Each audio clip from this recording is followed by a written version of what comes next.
March 15th, 44 BC. The Ides of March. 60 Roman senators raised their daggers and stabbed Julius Caesar 23 times. When it was over, they lifted their bloodied hands in triumph. They called themselves the Liberators. They believed they had just saved the Roman Republic from a tyrant. They expected applause. Instead, they had signed their own death warrants. What followed was not liberation. It was a manhunt. One by one, the assassins were tracked down across the Mediterranean world, beheaded, tortured, betrayed by their own slaves, driven to suicide by ghosts and battlefield mistakes that never happened. The teenage boy they all dismissed as a sickly child would become Caesar Augustus, Rome's first emperor. And the republic they killed to protect would die with them. This is the story of what happened to the men who murdered the most famous man in history. To understand how 60 senators ended up with daggers in their hands, you need to understand what Caesar had become. By 44 BC, Gaius Julius Caesar had conquered Gaul. He had defeated his rival Pompey. He had crossed the Rubicon and seized Rome itself. He had been named Dictator Perpetuo, dictator in perpetuity, a title that had never existed before. He was adding months to the calendar. He was putting his face on coins. He was accepting divine honors while still alive. The Senate had declared him a god. For men raised on stories of their ancestors who had overthrown kings 5 centuries earlier, this was intolerable. The conspiracy began in February 44 BC, when 2 senators met in secret. Gaius Cassius Longinus hated Caesar personally. He felt slighted, overlooked, insufficiently rewarded for his service. But hatred alone was not enough. Cassius needed legitimacy.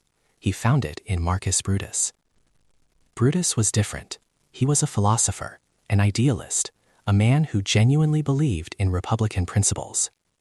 More importantly, he was supposedly descended from Lucius Junius Brutus, the legendary founder who had driven out Rome's last king and established the republic itself. If Brutus joined the conspiracy, it would not look like murder. It would look like destiny. Cassius convinced Brutus. Together, they recruited more than 60 senators. They debated whether to kill Mark Antony as well, but Brutus refused. 1 death would be tyrannicide, 2 would be butchery. It was a decision that would doom them all. On the morning of March 15th, Caesar almost did not attend the Senate meeting. His wife Calpurnia had suffered nightmares. She dreamed she was holding his murdered body, his blood streaming through her fingers. She begged him to stay home. Caesar agreed. He sent word that he would not come. The conspirators panicked. Their window was closing. In 3 days, Caesar would leave Rome for a military campaign against Parthia. If they did not act now, they might never have another chance. So they sent Decimus Brutus. Decimus was not the famous Brutus. He was a distant cousin, a military man, and crucially, one of Caesar's closest friends. He had fought beside Caesar for years. He had dined with him the night before. Caesar trusted him completely. Decimus arrived at Caesar's home and gently mocked his fears. Were the most powerful man in the world really going to stay home because of a woman's bad dreams? What would the senators think? Caesar relented. He walked with Decimus to the theater of Pompey, where the Senate was meeting that day. A soothsayer had warned Caesar weeks earlier to beware the Ides of March. As Caesar passed him that morning, he called out playfully, "The Ides have come." "Aye," the soothsayer replied, "but they are not yet gone." Someone pressed a note into Caesar's hand, warning him of the plot.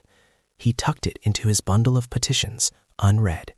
He entered the Senate chamber, alone, without bodyguards. The most powerful man in the world, surrounded by 60 men with daggers hidden in their togas. The attack began with a distraction. A senator named Tullius Cimber approached Caesar with a petition. His brother had been exiled. He wanted clemency. Caesar waved him away. But Cimber grabbed Caesar's toga and yanked it down from his shoulders, exposing his neck. It was the signal. Publius Servilius Casca struck first. He aimed for Caesar's throat, but missed. hitting his shoulder instead. Caesar grabbed the blade and cried out, "Casca, you villain, what are you doing?" Then the rest descended. 23 stab wounds, daggers coming from every direction. In the chaos, some conspirators accidentally cut each other, blood everywhere. Caesar fought back at first, trying to escape the circle of blades. Then he saw Brutus, his friend, perhaps his son, if the rumors about Caesar's affair with Brutus's mother were done. Others say he simply pulled his toga over his head and stopped resisting. He fell at the base of Pompey's statue, his former rival, and bled to death on the marble floor. The conspirators raised their bloody daggers and marched through Rome, crying, "Liberty! Freedom! Tyranny is dead!" No one cheered. The citizens of Rome did not see liberators. They saw murderers. Caesar had been popular with the common people. He had given them land, grain, entertainment. And now he was dead, killed by aristocrats who claimed to speak for freedom, but had never consulted the people they claimed to free. Mark Antony fled the Senate in terror, disguising himself as a slave, but within days he had regrouped. At Caesar's funeral, he delivered a speech that would become one of the most famous in history. He displayed Caesar's bloody toga, pointed to each stab wound, named each assassin. The crowd erupted. They burned the Senate house. They hunted for conspirators in the streets. A poet named Cinna was torn apart by a mob simply because he shared a name with one of the assassins. Brutus and Cassius had expected a grateful republic. Instead, they found themselves trapped on the Capitoline Hill, surrounded by Caesar's grieving veterans, waiting to be torn limb from limb. An amnesty was brokered. The assassins would not be prosecuted. But they could not stay in Rome. One by one, they scattered across the Mediterranean, fleeing to the provinces where they still had supporters. They thought they had escaped. They were wrong. The first assassin to die was Gaius Trebonius. Trebonius had not actually stabbed Caesar. His role had been to keep Mark Antony outside the Senate chamber during the attack. But that was enough. In January 43 BC, less than a year after the assassination, Trebonius was governing the province of Asia. A man named Dolabella arrived with an army, claiming to be on official business. He was lying.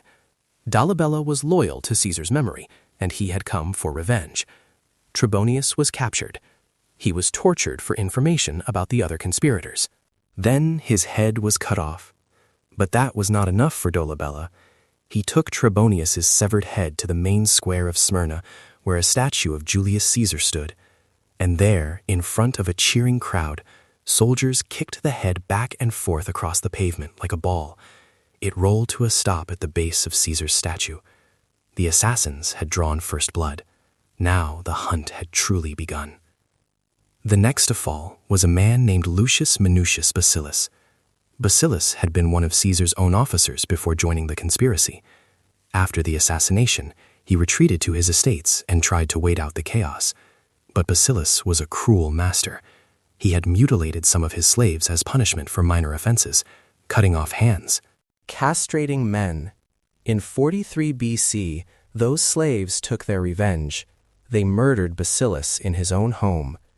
The man who had helped kill the most powerful person in the world was butchered by the people he had treated as less than human. Decimus Brutus, the friend who had lured Caesar to his death, tried to escape to Macedonia, where the other conspirators were gathering. He never made it. His soldiers deserted him. The man who had conquered Gaul alongside Caesar found himself abandoned, fleeing through hostile territory with no army, no allies, no hope. A Gallic chieftain loyal to Mark Antony captured him. Decimus begged for mercy. He reminded them of his service to Rome, his military victories, his friendship with Caesar. They cut off his head and sent it to Antony. Decimus had been the man Caesar trusted most. He had been named in Caesar's will as a secondary heir. He had spent 10 years fighting at Caesar's side, and in the end, he died alone, betrayed by the same people he had once commanded, killed for the crime of betraying a man who had loved him. Meanwhile, Brutus and Cassius had assembled a massive army in the east. They extorting money from Greek cities, They executed anyone who opposed them. The philosopher and the idealist had become tyrants themselves, doing exactly what they had accused Caesar of doing. By October 42 BC, they faced their reckoning. The Battle of Philippi would be fought on the plains of Macedonia, where Alexander the Great had once trained his armies. On one side stood Brutus and Cassius with 19 legions. On the other stood Mark Antony and Octavian with 28 legions. Octavian was Caesar's adopted son and heir, a sickly 18-year-old boy whom the conspirators had completely dismissed. Cassius had called him a peevish schoolboy. Brutus thought he was irrelevant. They were fatally wrong. The first battle was fought on October 3rd, 42 BC. It happened to be Cassius's birthday. The fighting was chaotic. Brutus's forces broke through Octavian's lines and captured his camp. But on the other side of the battlefield, Antony's troops overran Cassius's position. Cassius retreated to a hill overlooking the field. He sent his friend Titinius to scout the situation and asked his slave Pindarus to climb higher and report what he saw. Pindarus watched Titinius ride toward a group of soldiers in the distance. He saw them surround Titinius. He heard them cheering. He reported to Cassius that Titinius had been captured by the enemy. Cassius despaired. He saw his birthday as a sign from the gods. His life had come full circle. It was time to die. He turned to Pindarus and reminded him of an old oath. Years earlier, Cassius had captured Pindarus in Parthia and spared his life on the condition that the slave would do whatever Cassius commanded. Now Cassius commanded him to kill. He handed Pindarus a dagger. The same dagger he had used to stab Julius Caesar 18 months earlier. "This sword ran through Caesar's bowels," Cassius said. "Now let it search my own." Pindarus covered his master's face with a cloak and drove the blade into his chest. Cassius died with these words on his lips: "Caesar, thou art revenged, even with the sword that killed thee." But here is the cruelest part. Pindarus had been wrong. Titinius had not been captured. Those soldiers were not enemies. They were allies, men from Brutus's victorious army, cheering because they had just won their battle. They had surrounded Titinius to crown him with a garland of victory. When Titinius returned to tell Cassius the good news, he found his friend dead on the ground. "Alas," he cried, "thou hast misconstrued everything." Then Titinius picked up Cassius's bloody sword and killed himself as well. Cassius had died for nothing, a misreading, a mistake. He had killed himself over a battle he had not actually lost, and he had done it on his birthday with the same blade he had driven into Caesar. If that is not divine vengeance, what is? Brutus cremated Cassius's body and sent the ashes to his mother. Then he prepared for the second battle. 20 days later, on October 23rd, the armies clashed again. This time there was no ambiguity. Brutus's forces were crushed. His men began surrendering in droves. He pulled back with what remained of his army, but Antony's cavalry surrounded them. There was no escape. That night, Brutus reportedly saw a ghost. It had appeared to him once before, months earlier in his tent. A monstrous figure, terrible to behold. "What are you?" Brutus had asked. "I am thy evil spirit," it replied. "I shall see thee at Philippi." Now, on the eve of his death, the ghost returned. Brutus understood. His time had come. He asked one companion after another to help him die. Each refused. Finally, a man named Strato agreed to hold his sword steady. Brutus ran onto the blade. His last words, according to Plutarch, were addressed to his dead enemy. "Caesar, now be still. I killed not thee with half so good a will." Even in death, he could not escape the man he had murdered. When Antony found Brutus's body, he was moved. He covered it with his own purple cloak and gave it an honorable burial. This was the noblest Roman of them all, Antony reportedly said. All the conspirators, save only he, did what they did in envy of great Caesar. He only, in a general honest thought, and common good to all, made one of them. Brutus had been the true believer, and he had been destroyed all the same. One by one, the remaining assassins met their ends. Publius Casca, who had struck the first blow, probably killed himself after Philippi. His brother's fate is unknown. Tullius Cimber, who had grabbed Caesar's toga to start the attack, disappeared from history shortly before Philippi. He likely died in the battle or its aftermath. The proscription lists of the Second Triumvirate claimed more conspirators. Servius Sulpicius Galba and Quintus Ligarius were hunted down and executed, but one assassin remained. Cassius Parmensis was a minor conspirator, a poet and playwright who had joined the plot for reasons lost to history. After Philippi, he fled. For 14 years, Parmensis ran. He fought with Sextus Pompey against Octavian. When Pompey fell, he fled to Mark Antony. When Antony fell to Octavian at Actium in 31 BC, Parmensis fled to Athens. He lived quietly, writing poetry, trying to forget that he had ever held a dagger. But Octavian never forgot. In 30 BC, an assassin tracked Parmensis to Athens. We do not know the details. We only know that the last of Caesar's killers was finally dead. 14 years after the Ides of March, the hunt was complete, and Octavian, the sickly teenager everyone had underestimated, stood alone as master of the Roman world. 3 years later, he took a new name, Augustus. He became Rome's first emperor, ruling for 41 years, transforming the Republic into an empire that would last for centuries. The conspirators had killed Caesar to prevent one-man rule. In doing so, they guaranteed it. Here is the final irony. Brutus and Cassius believed they were fighting for the Roman Republic, the system of shared power that their ancestors had built. But the Republic was already dying. It had been dying for a century, through civil wars and dictatorships and the corruption of its own institutions. Caesar did not kill the Republic. He was a symptom of its disease. By murdering him, the conspirators did not restore anything. They only created chaos, civil war, and proscriptions that killed thousands of innocent Romans. They gave Octavian the justification he needed to seize absolute power in Caesar's name, and they gave history one of its greatest lessons, that violence, even in the name of freedom, can create the very tyranny it seeks to prevent. The liberators thought they were writing the end of a story. Instead, they were writing the beginning.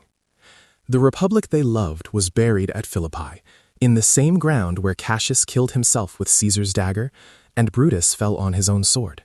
And the empire they feared rose from its ashes, built on the bones of every man who had dared to raise a blade against Julius Caesar. 2,000 years later, we still remember the Ides of March. We still quote Shakespeare's version of the story. We still debate whether Brutus was a hero or a villain. But one thing is certain. The men who killed Caesar did not save the Republic. They only ensured that it would never return. And every single one of them paid with his life.